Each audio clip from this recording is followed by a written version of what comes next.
Namaste, and welcome to our continuing series, Essays on the Gita, with our beloved Ranga. We are in the Yoga of the Intelligent Will. I have it on page 101. The line starts with, "The sign of the man in Samadhi is not that he loses consciousness of objects." The sign of the man in Samadhi is not that he loses consciousness of objects and surroundings and of his mental and physical self and cannot be recalled to it even by burning or torture of the body. That the ordinary idea of the matter. Trance is a particular intensity, not an essential sign. The test is the expulsion of all desires, their inability to get at the mind, and it is the inner state from which this freedom arises, the delight of the soul gathered within itself with the mind equal and still and high poised above the attractions and repulsions, the alternations of sunshine and storm, and stress of the external life. It is drawn inward even when acting outwardly. It is concentrated in self even when gazing out upon things. It is directed wholly to the divine even when to the outward vision of others, busy and preoccupied with the affairs of the world. Arjuna, voicing the average human mind, asks for some outward, physical, practically discernible sign of this great samadhi. How does such a man speak? How sit? How walk? No such signs can be given, nor does the teacher attempt to supply them. For the only possible test of its possession is inward, and that there are plenty of hostile psychological forces to apply. Equality is a great stamp of the liberated soul, and of that equality, even the most discernible signs are still subjective. A man with mind untroubled by sorrows, who has done with desire for pleasures, from whom liking and wrath and fear have passed away, such is the sage whose understanding has become founded in stability. He is, without the triple action of the qualities of Prakriti, without the dualities, ever based in his true being, without getting or having, possessed of his self. For what gettings and havings has the free soul? Once we are possessed of the self, we are in possession of all things. Beautiful. This needs some explaining. Okay. Especially the first part. I'm not quite clear with that. Uh-huh. The sign of the man in Samadhi is not that he loses consciousness of objects and surroundings and of his mental and physical self and cannot be recalled to it even by burning or torture of the body. So what does that mean? The normal idea in India is Samadhi means you have completely lost the consciousness of the physical world, not even of your body. You have gone so deep inside that even when the body is hit or tortured, the soul is not going to come back immediately because it's gone very far away. That's a normal idea. So even by torture and burning also, it will not come back. In fact, in India we have a saying, when a person dies, actually death, they don't say, if he is a spiritual man, they don't say he is dead. They say he is in Samadhi. So there's a shade of that in this. Yes. So, he is not going to come back into his body. But the heart is beating, okay? And the circulation is going on. Everything is there. the kidneys are functioning, but he is not aware of the body. So that's why they say that. This is Srinath is not saying this, it's a general idea. That samadhi means you are deep inside, not here in a body-mind life, but deep inside some inner being. So that's the ordinary idea of the matter. Trance is a particular intensity. It is not an essential sign. It's not a sign that his consciousness has gone deep inside. You may be even sitting and sleeping. So the external sign is he is not aware of the physical world. But that's not a sign of the samadhi. He may just be sleeping. So that's what he is mentioning here. Trance is a particular intensity, not the essential sign. Clear? Now it's okay? Now Yes, it's clear. very clear. So, the test is the expulsion of all desires. That's right. A man in samadhi, there are no external signs, but the internal signs are that he is free of all desire. Okay? Expulsion of all desires. Their inability to get at the mind. Could you explain that? Yeah. There means the desires. Yes. That's The right. inability of the desires to get in the mind. Into the mind. It won't affect you. Even if desires are there, they won't affect you. It's just like a duck's back. The water goes and it doesn't enter into you. Or like the lotus leaf. It's in water but never gets affected. So you are living in a surrounding. Suppose you are in the midst of, you are at a dinner table with all the delicacies are there. But there is no desire. Normal human beings will get desire. Oh, I want that. I don't want this. Desires are affecting the mind. But when you are in a samadhi, waking samadhi, nothing is going to bother you. It's not affecting you at all. You are absolutely untroubled. That's what he means. Their inability to get at the mind, he is only saying mind, but also the vital. Okay, there. Yeah, that's what I thought. Because he's talking of desires. Yeah. And it is the inner state from which the freedom arises. Freedom from what? Freedom from attachment and freedom from desire. That is freedom. And still and high poised. Now that's interesting. Still means without any movement. The mind, there is no movement at all in the mind. And high poised. This high poised is a word used in the Gita, kutastha, seated on the summit. So he is seated on the summit of consciousness and is looking down at his own body-mind life. That is a sign of samadhi. Okay, so seated and high poised above the attractions and repulsions, the alternations of sunshine and storm, and stress of the external life. So external life, sometimes there are anxieties, there are problems which you have to deal with. You get disturbed. You will not get disturbed by all these things. There was one particular incident which I will tell, then you will see that what it means. This person was in the nursing home and she didn't want to be there. She what? She did not want to be there in the nursing home. Oh, I don't like the atmosphere. I want to go home. I don't like this. I don't like that. Then one day after 3-4 days when I went, she said, it doesn't matter at all. Don't make any arrangements for me to go home. I'm fine.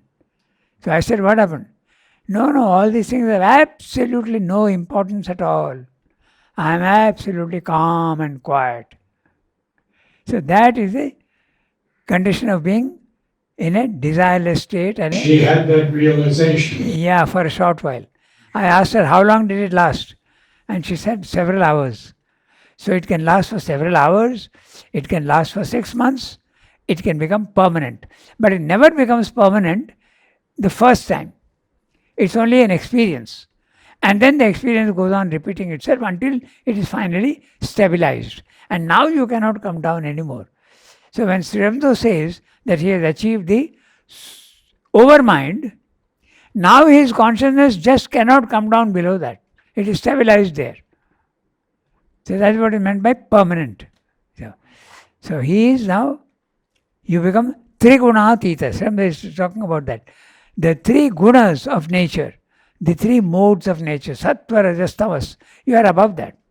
Nothing is going to bother you. Neither the body's demands, nor the vital cravings, nor the mental mind's preferences and attractions to ideas and repulsions of certain ideas. Nothing. Nothing is bothering you. Absolutely calm and quiet.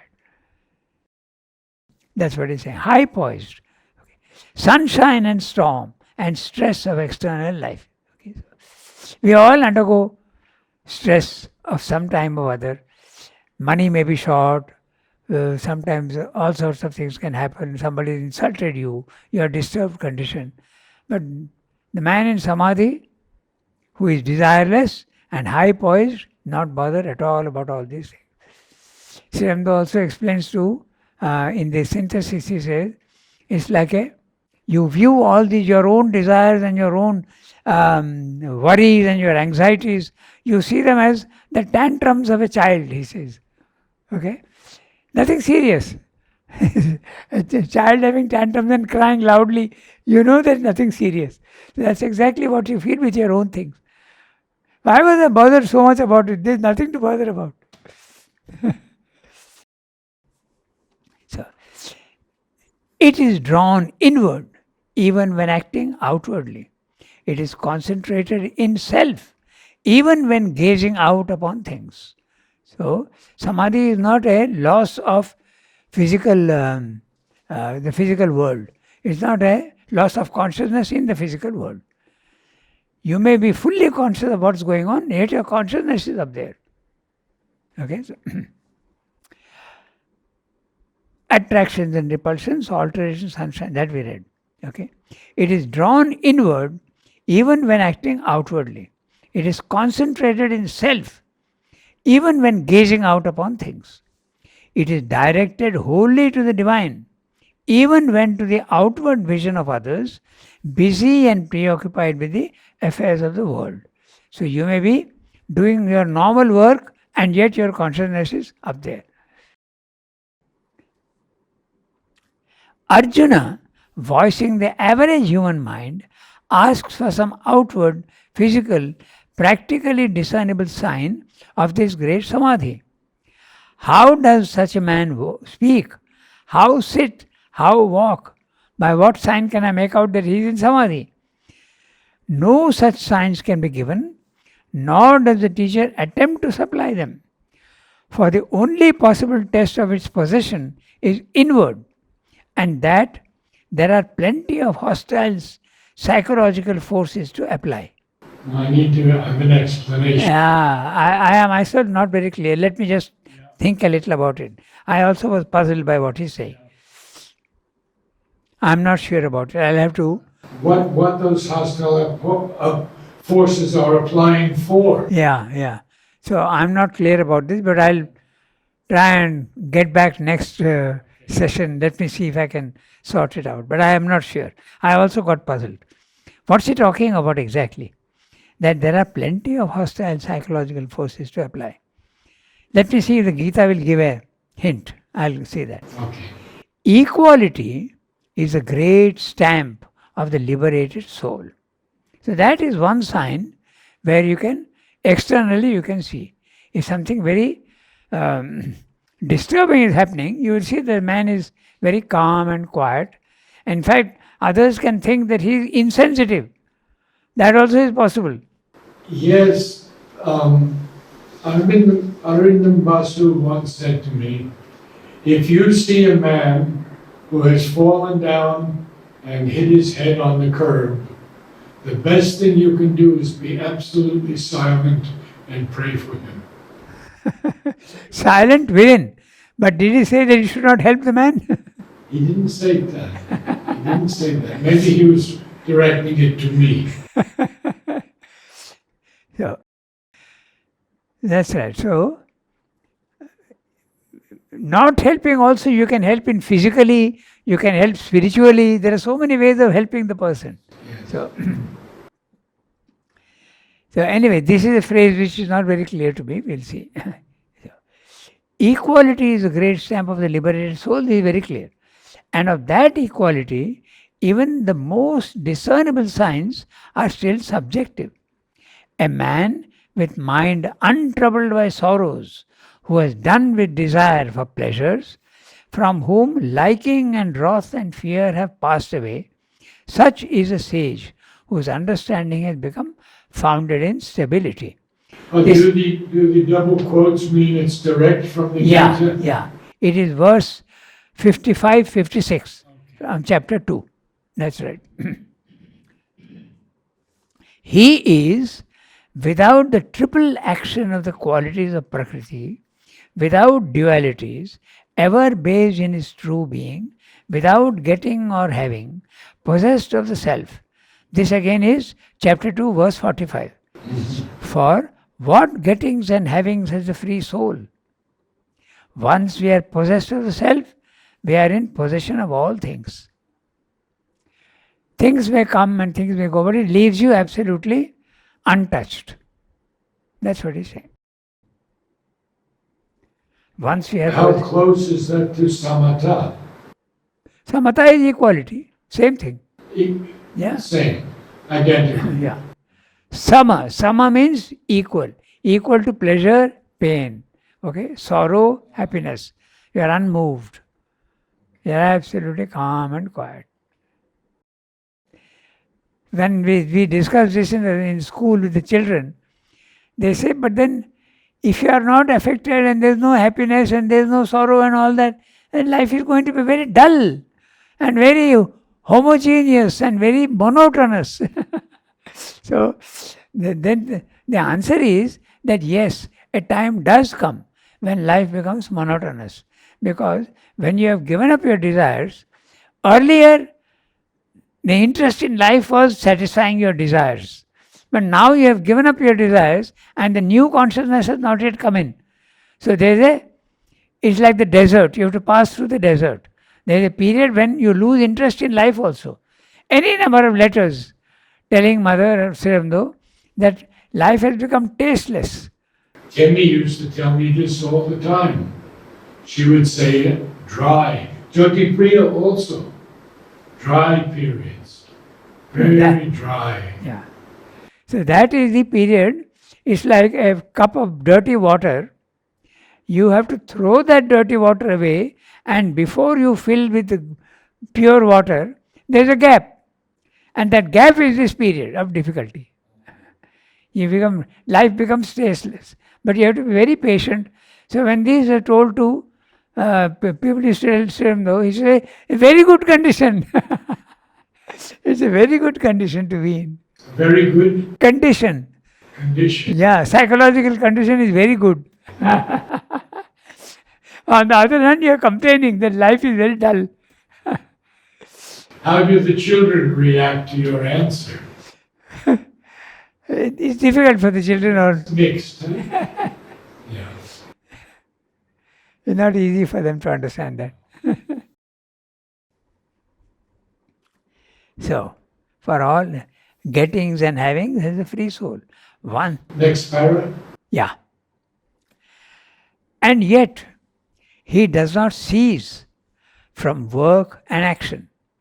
There is the originality and power of the Gita that having affirmed this static condition, the superiority to nature, this emptiness, even of all that constitutes ordinarily the action of nature for the liberated soul, it is still able to vindicate for it, to enjoin on it even the continuance of works, and thus avoid the great defect of the merely quietistic and ascetic philosophies. I'll read the whole para, then we come back. The defect from which we find them today attempting to escape. The defect from which we find them today attempting to escape. Thou hast a right to action, but only to action, never to its fruits. Let not the fruits of thy works be thy motive, neither let there be in thee any attachment to inactivity. Therefore, It is not the works practiced with desire by the Vedavadins. It is not the claim for the satisfaction of the restless and energetic mind by constant activity, the claim made by the practical or the kinetic man, which is here enjoined. Do the works, but fixed in yoga, do thy actions. Having abandoned attachment, having become equal in failure and success, for it is equality that is meant by yoga. Action is distressed by the choice between a relative good and evil, the fear of sin, and the difficult endeavor towards virtue. Now, Sripta is asking a question. Okay? He's saying, he is raising an objection to this condition.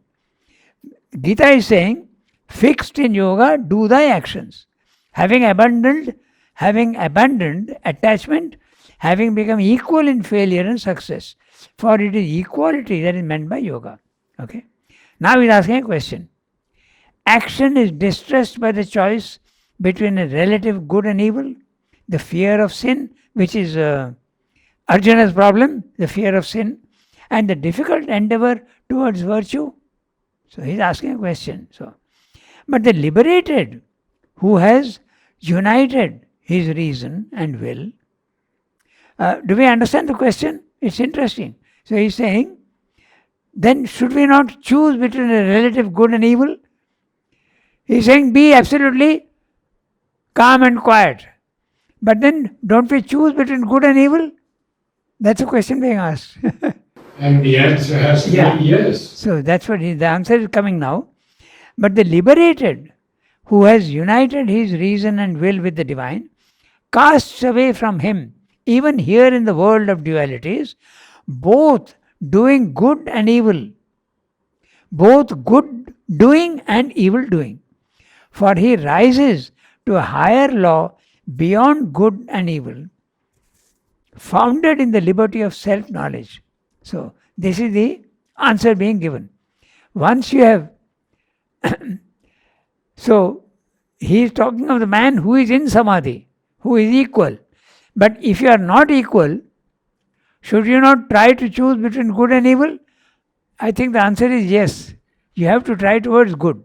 But he's referring specifically to samadhi. Yes. Good. But there is another way also. You pray to the divine not to let you be affected by these things. You just say, you settle the matter for me. I don't want to choose between this and that. So, between good and evil, I don't want to choose. You settle it for me. That also is possible. Yeah, but it has to be a total surrender to the Yes, that's right. to do that. That's right. That's the path of surrender. There's no question of choosing then. The responsibility is the divine's. He will tell you what to do and what not to do.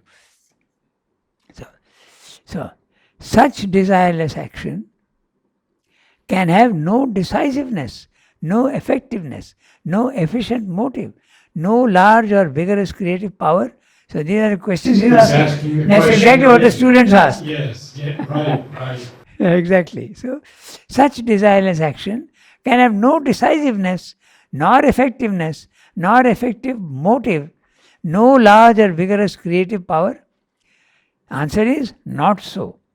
Action done in yoga is not only the highest, but the wisest, the most potent and efficient, even for the affairs of the world. For it is informed by the knowledge and will of the master of works. Yoga is skill in works. Verse 50. Okay? Yoga karmasu kaushalam. That's the phrase.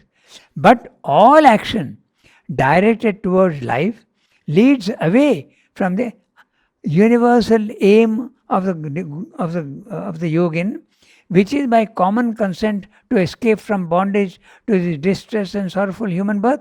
Third question. He is going on. He is saying, I am questioning the attitude of the Gita. So, if I do that, he is asking,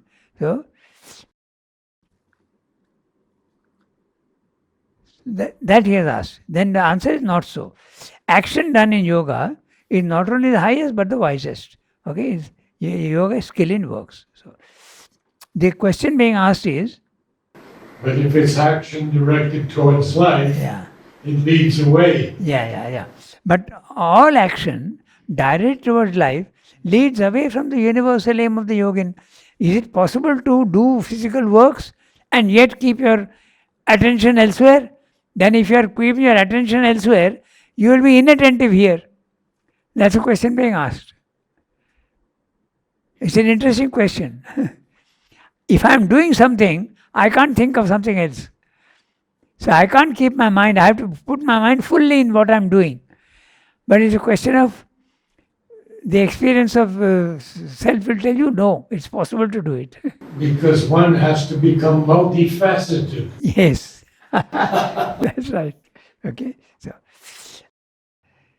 the strange thing is you can do two things only when you are concentrated and single faceted, not multifaceted.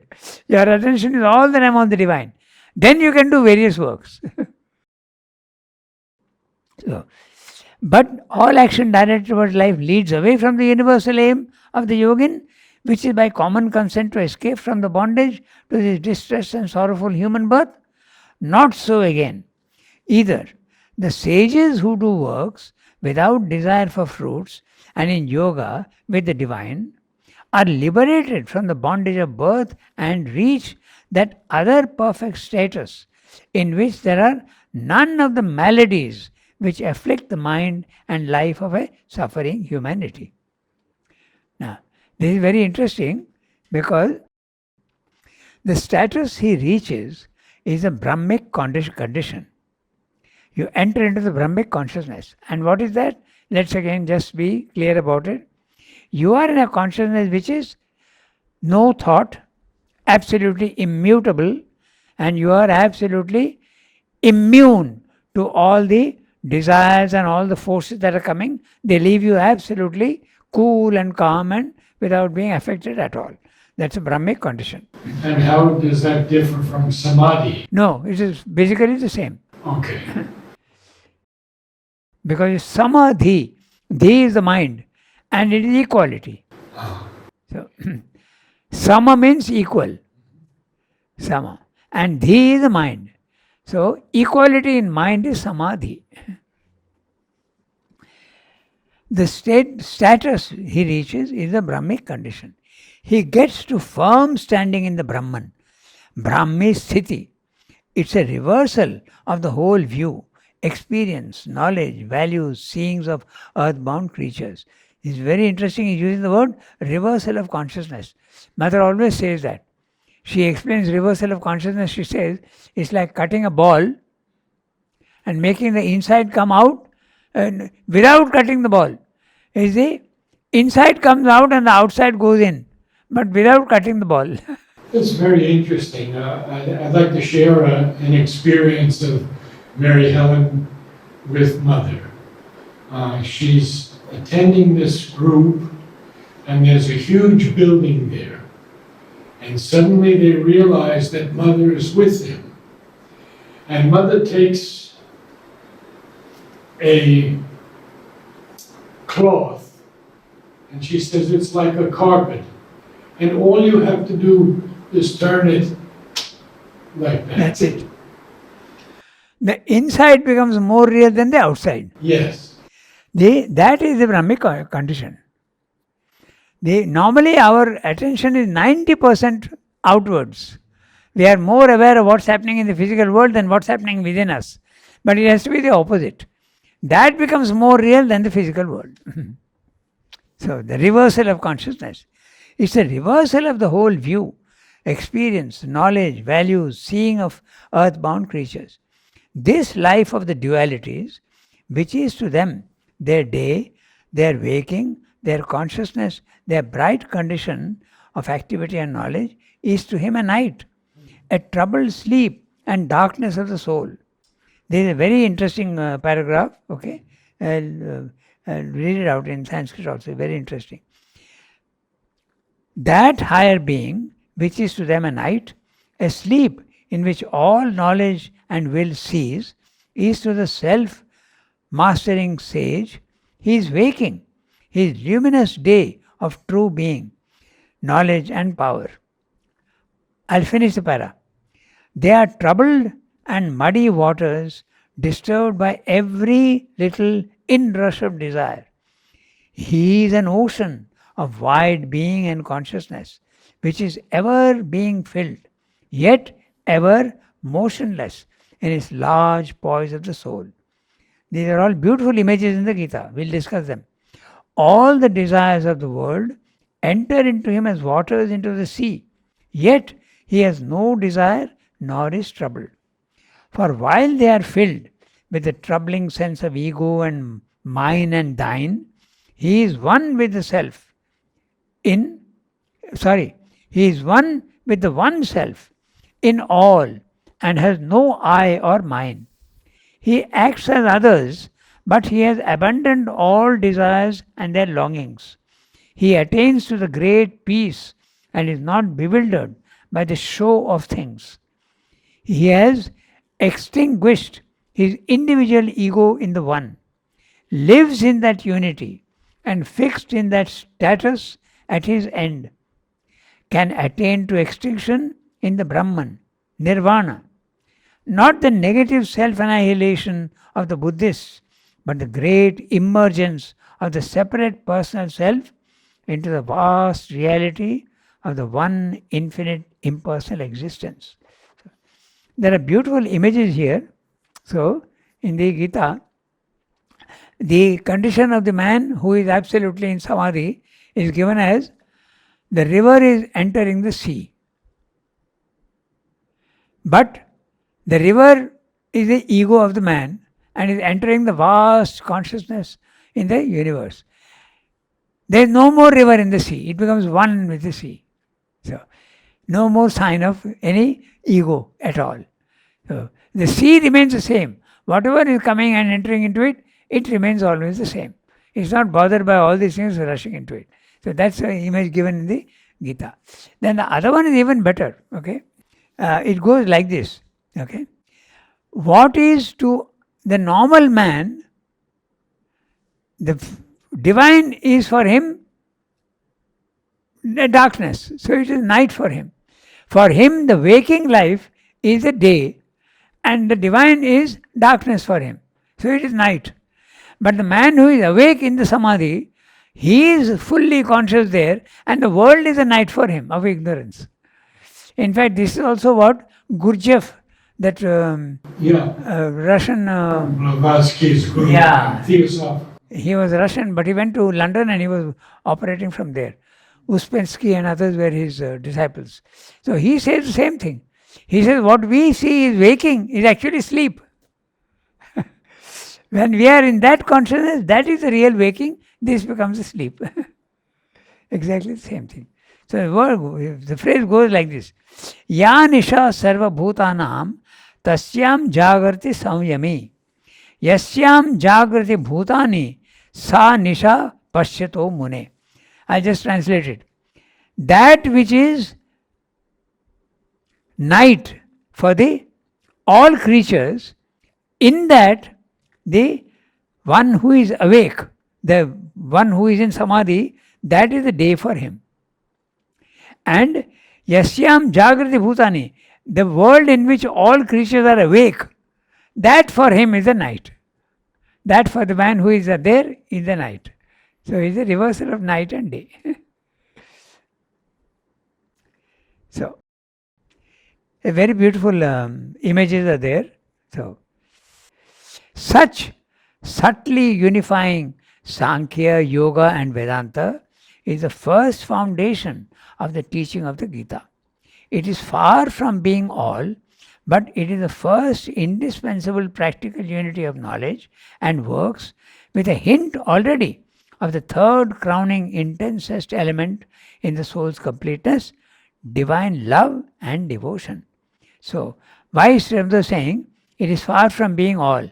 Because it does not hint at the supermind. It does not. It is hinting at the supermind. It's spoken about the Purushottama, the third level, which is the supermind. But the descent of supermind in the world is not spoken of in the Gita. So that's what Sri Aurobindo says. It stops short. Maybe the time was not ripe, because everything there has to be a time. And the world conditions must be ready to receive it. It's very clear. If the world conditions are not ready, it will not manifest itself properly. Just best example is Leonardo da Vinci thought of aeroplanes. But they could not do it in the physical world. It took 400 years after that to get, because we had not discovered the laws of the movement of wind. Okay, we had not discovered the light metals, synthetic materials by which to build. All these things were not there. So the world conditions, when they are ready, it will happen. Some people have asked me, did Mother and Sri Aurobindo come too soon? Now, that's exactly the thing. Mother did the work right up to the stage where it was possible. But the world conditions are not ready. So the work was, when the world conditions come, it will become a fact. But the work she has done has not disappeared. It is there in the subtle world. And she has done fantastic work. There is no doubt about it. She was working on the consciousness of the cell. Just imagine. It's unbelievable. We try to make our mind pure, and that itself is a lifetime job. But for Mother, the mind became silent, the vital became totally silent. She was working at the body level.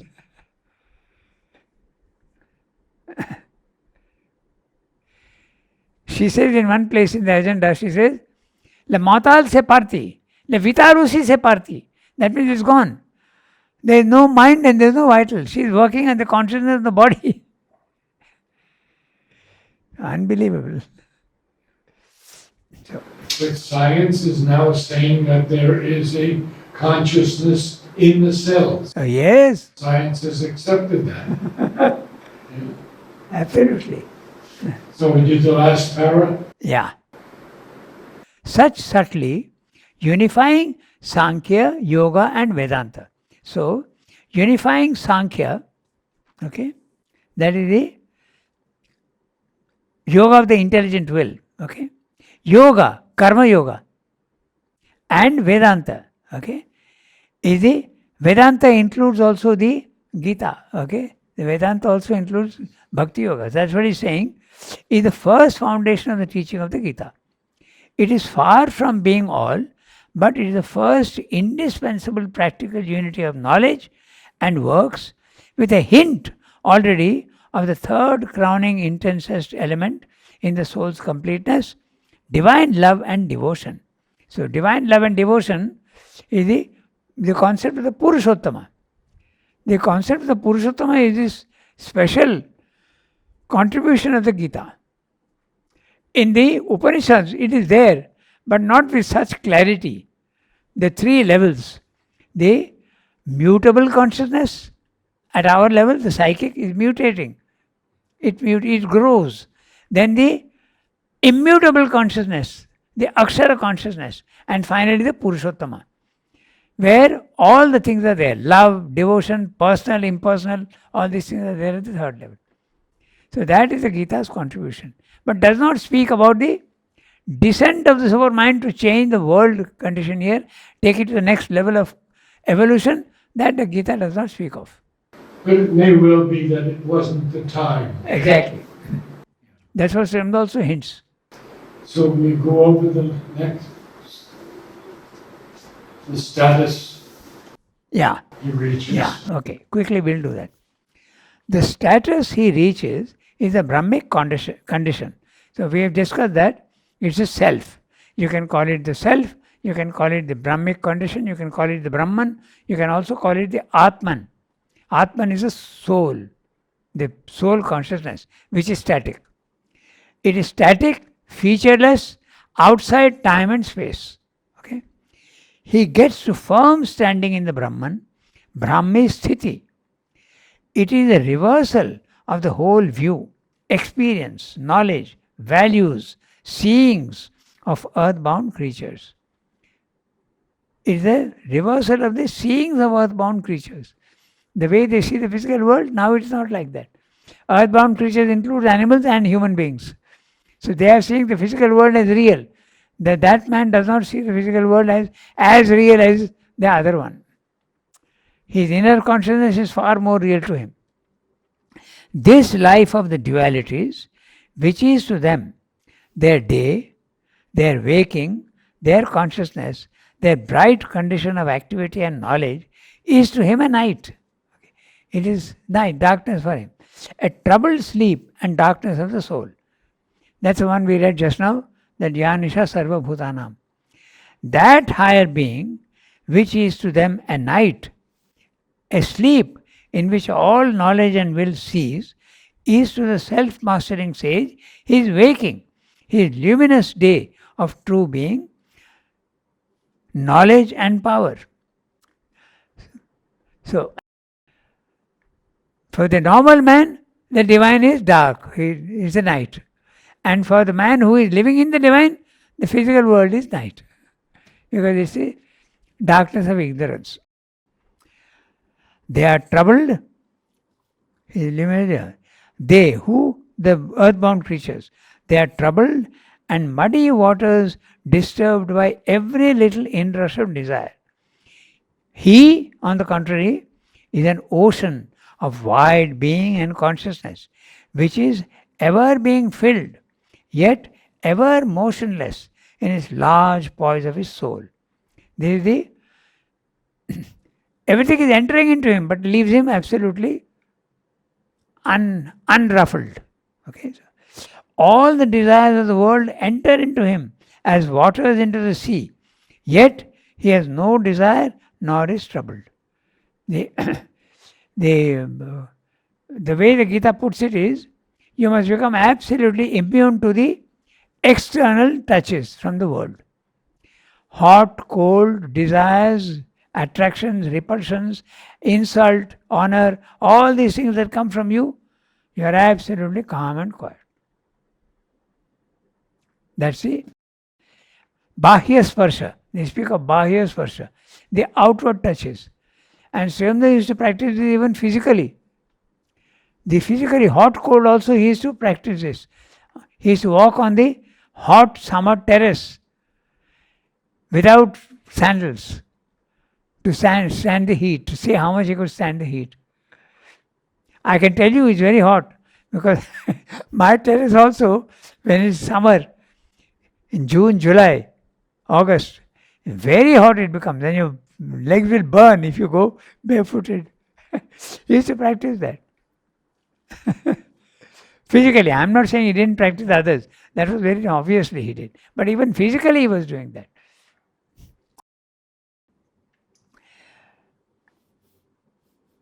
Which is ever filled. He is the ocean of wide being and consciousness, which is ever being filled, yet ever motionless in his large poise of his soul.